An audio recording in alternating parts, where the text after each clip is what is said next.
दिल्ली में वायु प्रदूषण की समस्या पिछले कुछ सालों से काफी जटिल होती जा रही है। हालांकि दिल्ली सरकार ने इसे सुधारने के प्रयास लगातार किए रहे हैं, लेकिन इसी कड़ी में आज से दिल्ली सरकार ने एंटी ओपन बर्निंग कैंपेन को भी शुरू करने का फैसला लिया है। इस कैंपेन के तहत खुले में कुछ भी जलाने पर रोक होगी। 1 महीने तक चलने वाले इस अभियान के तहत दिल्ली में सरकार की ओर से लोगों को खुले में कुछ भी न जलाने की अपील के साथ और राजधानी में प्रदूषण पर नियंत्रण के प्रति जागरूक रहने की सलाह दी जाएगी। दिल्ली में एंटी ओपन बर्निंग अभियान के लिए 7 विभागों की पेट्रोलिंग टीम दिन और रात काम करने के लिए तैयार की गई है। सरकार ने जागरूकता के प्रसार के साथ लैंडफिल साइट्स पर 24 घंटे कड़ी निगरानी के प्रबंध किए हैं। इसके लिए सरकार ने डीपीसीसी और एमसीडी को भी निर्देश जारी किए हैं। लैंडफिल साइट्स पर निगरानी टीम की तैनाती के साथ साथ सीसीटीवी भी लगाने के निर्देश दिए गए हैं। साइट पर तैनात टीम अपनी रिपोर्ट पर्यावरण विभाग को सौंपेगी।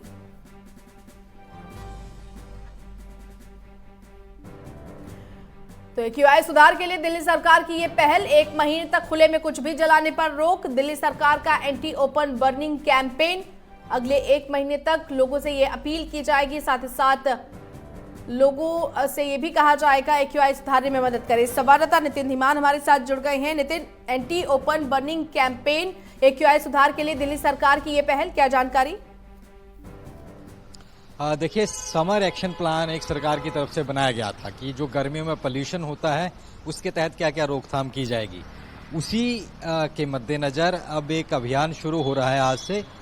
एंटी ओपन बर्निंग जो होती है, खुले में जो कुछ भी कूड़ा जलाना हो या अन्य चीजें, या दुकानों के बाहर जो चीजें जमा हो जाती हैं शाम को जलाते हैं वो जलाना हो, उस चीज को रोका जाएगा। इससे 2 चीजें होती हैं। एक तो इससे गर्मी में इजाफा होता है, दूसरा इससे पोल्यूशन बढ़ता है। तो गर्मियों में ये पोल्यूशन काफी खतरनाक स्तर पर पहुंच जाता है, तो ऐसे में इस पर रोक लगी है। और तीसरा, गर्मियों में आग बड़ी जल्दी चीजें पकड़ती हैं, तो इससे आग लगने का भी खतरा रहता है आसपास के बिल्डिंग्स पर, आसपास की जगह पर।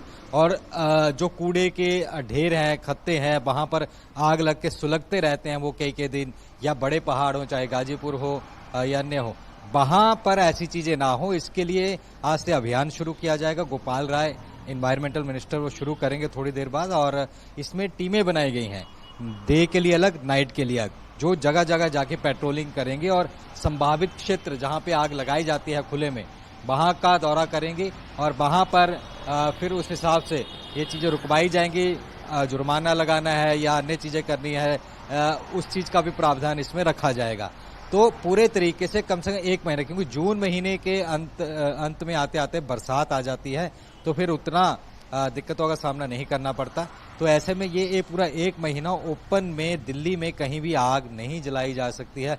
कूड़ा जलाने के लिए, अन्य चीजें जलाने के लिए अगर कोई जलाता है तो उसे फिर जो जुर्माना है, अन्य चीजों का सामना करना पड़ सकता है। जी बिल्कुल नितिन, और जिस तरह से ये मुहिम चलाई जा रही है, क्योंकि एक्यूआई का लेवल आप देखिए अक्सर चिंता का विषय रहा है। प्रदूषण जब बहुत ज्यादा बढ़ जाता है, आपने देखा कई बार दिल्ली में कृत्रिम बारिश करवाई गई। मतलब एक छोटे छोटे स्टेप उठाकर दिल्ली सरकार ये सुनिश्चित करने की कोशिश कर रही है कि किसी भी मुश्किल स्थिति से या जो खराब स्थिति है, खराब सिचुएशन है, उससे बचा जा सके। ऐसे में ये मुहिम किस हद तक कामयाब होगी ये भी देखना होगा। बिल्कुल, क्योंकि इसमें लोगों की जागरूकता बहुत जरूरी है। भले ही जितनी मर्जी टीमें लगा दें, जुर्माने करा लिए जाएं, लेकिन जब तक लोगों नहीं खुद ओपन बर्निंग बंद करेंगे तब तक कोई इसका फर्क नहीं होगा। तो लोगों को समझाने के लिए भी इसमें कई कार्यक्रम किए जाएंगे ताकि लोग खुद इस मुहिम से जुड़ें और ओपन में बर्निंग ना करें। क्योंकि इस बार अभी लू का भी अलर्ट आने वाला है। लू के थपेड़े लग सकते हैं, गर्मी बढ़ने वाली है, और ऐसे में ओपन बर्निंग अगर हो जाती है तो और चीजें खराब हो जाती हैं। तो ऐसे में कहीं ना कहीं उस चीज को रोकने के लिए पहले से ही सरकार कवायद में थी। और दिल्ली सरकार चाहे सर्दियों में एक्शन प्लान बनता है, जब ऑड इवन लगता है पोल्यूशन रोकने के लिए, कंस्ट्रक्शन रोक दी जाती है, तो गर्मियों में भी एक समर एक्शन प्लान बनाया गया है। उसके तहत ये तो एक कार्यक्रम है, और भी कई कार्यक्रम इसके तहत कराए जा सकते हैं। क्योंकि लगातार पोल्यूशन की जिस तरीके से स्थिति है, पिछले कुछ अगर हम देखें तो 1-2 महीने से मौसम अच्छा था और एयर क्वालिटी इंडेक्स भी सुधरा था। तो ये एयर क्वालिटी इंडेक्स आगे भी सुधरा रहे, इसके मद्देनजर ऐसे अभियान शुरू किए जा रहे हैं। और एक लॉन्ग टर्म प्लान भी बनाए जा रहे हैं। धीरे धीरे जितने भी गाड़ियां हैं सरकारी उनको इलेक्ट्रिकल किया जा रहा है, इलेक्ट्रिकल स्टेशन बनाए जा रहे हैं। जेनसेट जो हैं जो सोसाइटीज में जनरेटर चलते हैं डीजल के ऊपर, उनके ऊपर भी रोक लगाई जाती है जब भी इस तरह की चीज़ें आती हैं। तो तमाम चीज़ें हैं जो कि कदम उठाए जाते हैं, लेकिन ये अभियान अपने आप में अहम रहने वाला है क्योंकि ओपन बर्निंग अगर रुकेगी तो उतना ही एनवायरनमेंट को फायदा होगा।